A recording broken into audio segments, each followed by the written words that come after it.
Assalamualaikum warahmatullahi wabarakatuh. Alhamdulillah, pada hari ini kita semua sudah berkumpul dalam pembelajaran biologi hari ini. Sebelum memulai pembelajaran hari ini, alangkah baiknya kita berdoa terlebih dahulu. Berdoa dimulai. Selesai.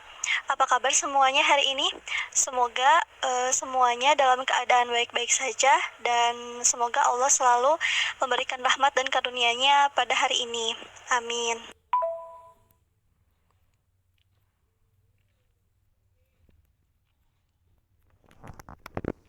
Pada hari ini ada 22 orang yang hadir tepat waktu dan mengisi absensi melalui via chat juga tepat waktu. Untuk 11 orang yang lainnya belum ada konfirmasi dan tidak ada yang mengisi absen. Berikut Ibu sebutkan siapa saja yang tidak mengisi absensi kehadiran pada hari ini. Untuk kedepannya nanti bisa mengikuti semuanya dalam pembelajaran biologi hari ini, dan untuk yang berhalangan hadir boleh mengkonfirmasi terlebih dahulu sebelum pembelajaran dimulai. Baik, pada hari ini kita akan belajar mengenai sistem pencernaan pada manusia. Oleh karena itu, tetap semangat, tetap fokus dalam mengikuti pembelajaran hari ini. Mungkin sebagian dari kalian ada yang berpikir bahwa buat apa untuk mempelajari sistem pencernaan ini. Nah, untuk mempelajari sistem pencernaan ini pasti ada manfaatnya tersendiri bagi diri kita sendiri, karena untuk sistem pencernaan itu sangat dekat kaitannya dengan tubuh kita. Oleh karena itu, dengan mempelajari sistem pencernaan ini, kita bisa tahu bahwa untuk menjaga sistem pencernaan itu seperti apa, kemudian bagaimana caranya agar sistem pencernaan kita tidak terganggu atau tidak terjangkit oleh beberapa penyakit yang bisa menyerang tubuh kita. Kemudian kita juga bisa menjaga pola makan yang kita makan setiap hari, sehingga tidak menyebabkan sesuatu hal yang tidak diinginkan bagi tubuh kita sendiri. Sebelumnya mungkin kalian pernah membayangkan menginginkan suatu makanan atau menginginkan makanan yang menjadi favorit kalian. Nah, tanpa sadar juga kalian itu sudah tergiur untuk ingin memakan hal tersebut. Dan air ludah kalian pun sudah bermunculan gitu ya. Nah, tanpa sadar juga hal itu menandakan bahwa sistem pencernaan kalian itu mulai terjadi. Oleh karena itu, ketika kalian membeli makanan tersebut dan memakannya, maka makanan kalian mungkin akan kalian makan melalui mulut kan.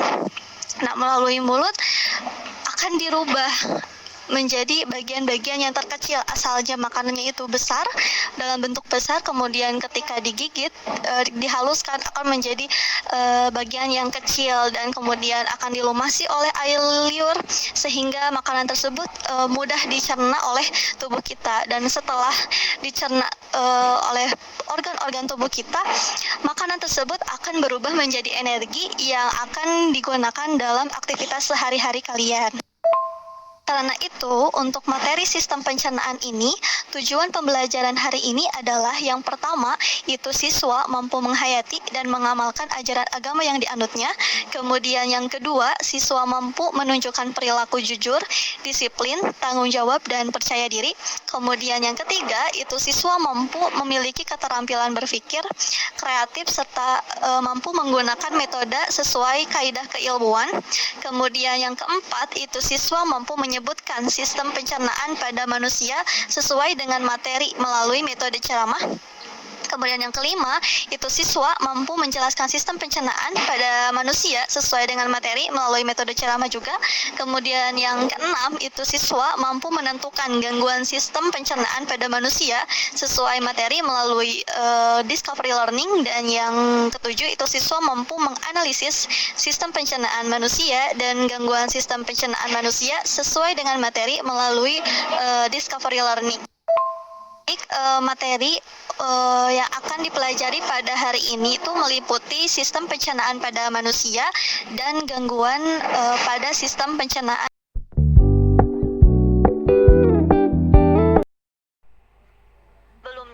Coba perhatikan terlebih dahulu video yang akan Ibu kirimkan kepada kalian. Di sini kita akan mulai dari organ yang pertama, yaitu organ mulut. Karena di organ mulut itu makanan akan pertama kali melewati mulut. Mari kita lihat gambarnya. Di dalam mulut itu akan terjadi proses pencernaan secara mekanik dan kimiawi.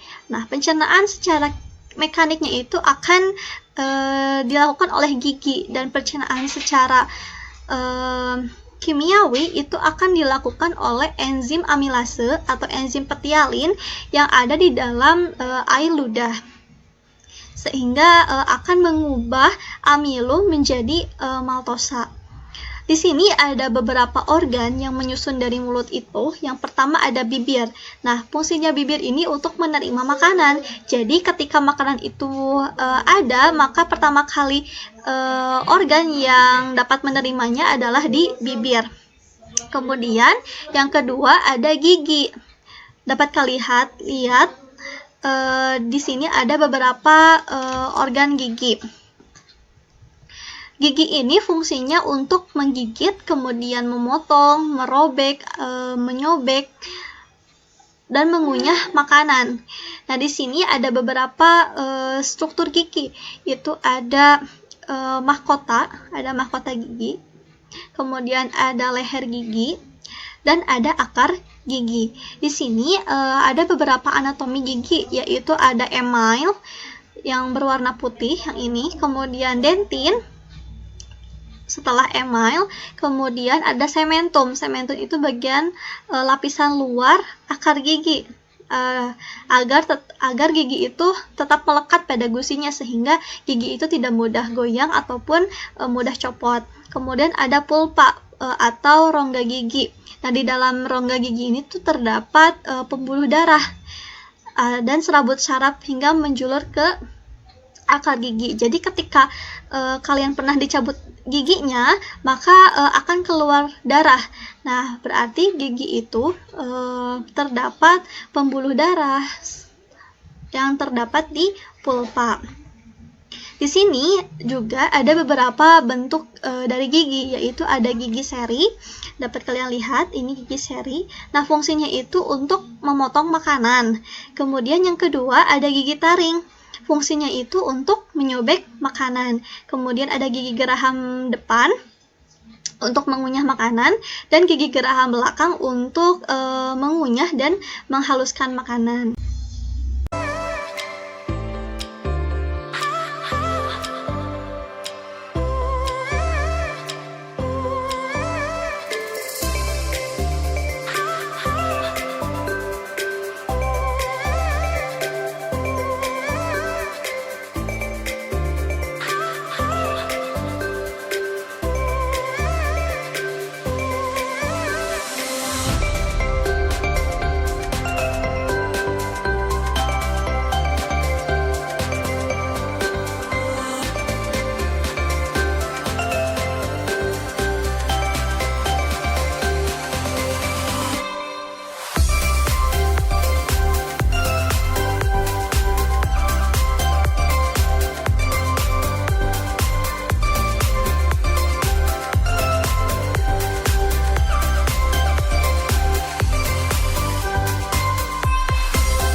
Baik, benar ya, untuk yang terjangkit atau terserang oleh penyakit itu adalah bagian usus di dalam tubuh. Nah, tepatnya di bagian usus halus dan usus besarnya juga bisa terjangkit karena di dalam usus besar itu ada beberapa mikroorganisme yang ada gitu di dalam bagian tersebut. Baik, coba perhatikan lagi gambar yang akan Ibu kirimkan kepada kalian. Boleh kalian berdiskusi dengan teman kalian, kemudian kalian bisa mencari sumber-sumber yang menunjang uh, untuk gambar-gambar yang telah Ibu kirimkan tadi, agar bisa diketahui apa hubungannya antara gambar A dan gambar B, atau gambar yang pertama Ibu kirim dan gambar kedua yang Ibu kirim. Lalu kalian sampaikan di grup ini untuk sesi diskusi hari ini. Silahkan kalian boleh mencarinya di sumber-sumber yang kalian cari. Bisa di internet ataupun di buku.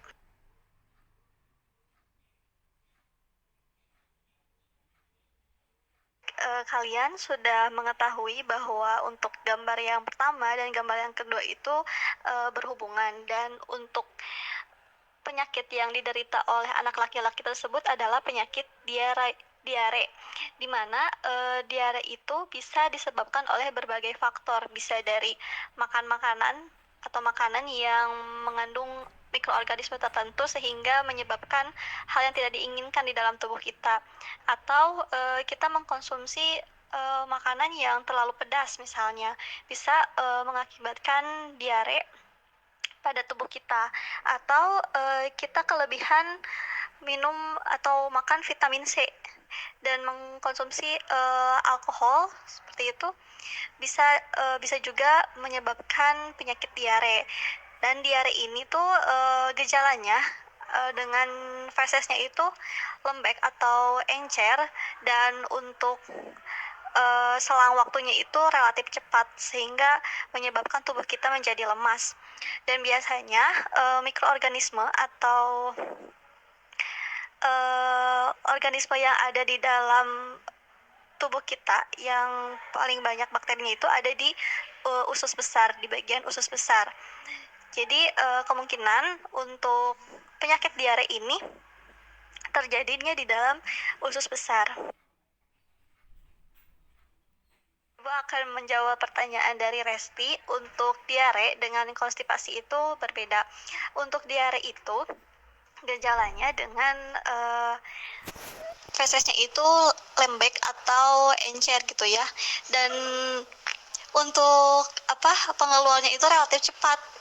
Nah, tetapi untuk konstipasi atau sembelit itu gejalanya dengan buang air besarnya itu susah gitu untuk dikeluarkan, sehingga kita itu susah gitu untuk mengeluarkannya, dan fesesnya itu mengeras di dalam tubuh kita. Oleh karena itu, untuk konstipasi dengan diare itu berbeda. Nah, untuk konstipasi sendiri bisa disebabkan oleh kekurangan makanan yang berserat untuk tubuh kita, sehingga menyebabkan susah untuk buang air besar, seperti itu.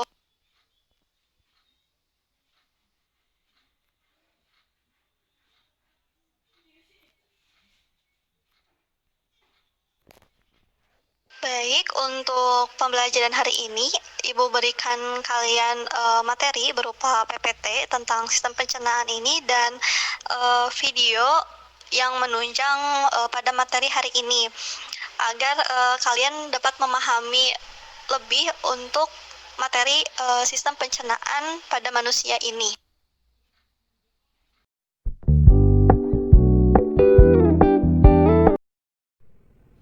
Baik, jika tidak ada yang ingin ditanyakan lagi, apakah ada yang ingin memberikan kesimpulan pada diskusi hari ini?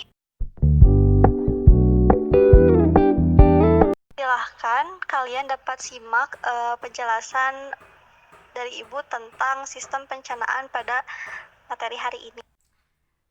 Baik, di sini Ibu akan menjelaskan terlebih dahulu tentang sistem pencernaan pada manusia, karena sebelumnya kalian sudah melakukan diskusi terkait gambar yang telah Ibu kirimkan tadi. Di sana ada 2 gambar. Memang benar ya, menurut jawaban kalian, bahwa untuk gambar yang pertama, organ yang terkenanya itu adalah usus besar, di mana untuk gambar yang kedua, penyakit yang terjangkit oleh anak laki-laki itu adalah diare, karena dapat disebabkan oleh mikroorganisme atau pola makan yang kurang ataupun kebiasaan yang buruk, sehingga terjadinya diare yang ditandai dengan buang air besar yang relatif cepat serta bentuk atau fesesnya itu menjadi lembek dan encer. Lanjut, untuk organ-organ pada sistem pencernaan itu sudah kalian ketahui bahwa di dalam organ pencernaan manusia itu terdiri dari mulut, yang dimana di mulut itu ada beberapa organ yang menyusunnya seperti bibir, gigi, lidah, kelenjar ludah. Kemudian di dalam sistem pencernaan juga ada faring dan kerongkongan, lambung, kemudian pankreas, hati dan empedu, usus halus dan usus besar, di mana masing-masing organ itu memiliki peranannya masing-masing dan enzim-enzim tertentu.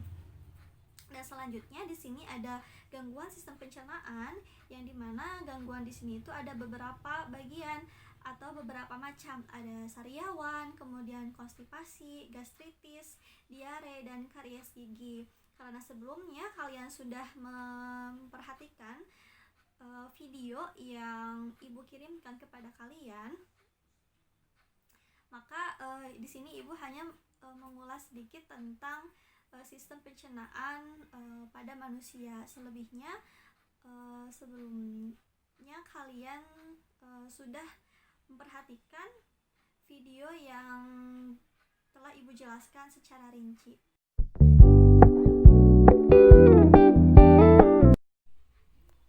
Untuk evaluasi hari ini, Ibu kirimkan kepada kalian link soal berupa esai 5 soal.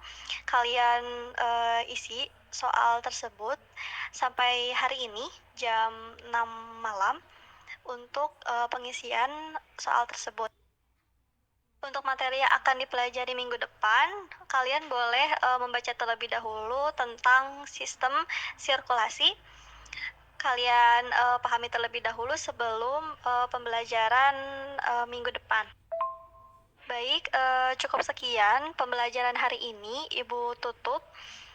Terima kasih atas diskusi hari ini dan kontribusi kalian dalam pembelajaran biologi hari ini. Mohon maaf bila ada penjelasan dari Ibu yang kurang dan terdapat kesalahan dalam menjelaskan materi. Kalian dapat mencarinya di sumber-sumber yang lain yang bisa kalian cari baik di buku ataupun di internet. Cukup sekian yang dapat Ibu jelaskan kepada kalian. Ibu tutup dengan doa. Wassalamualaikum warahmatullahi wabarakatuh.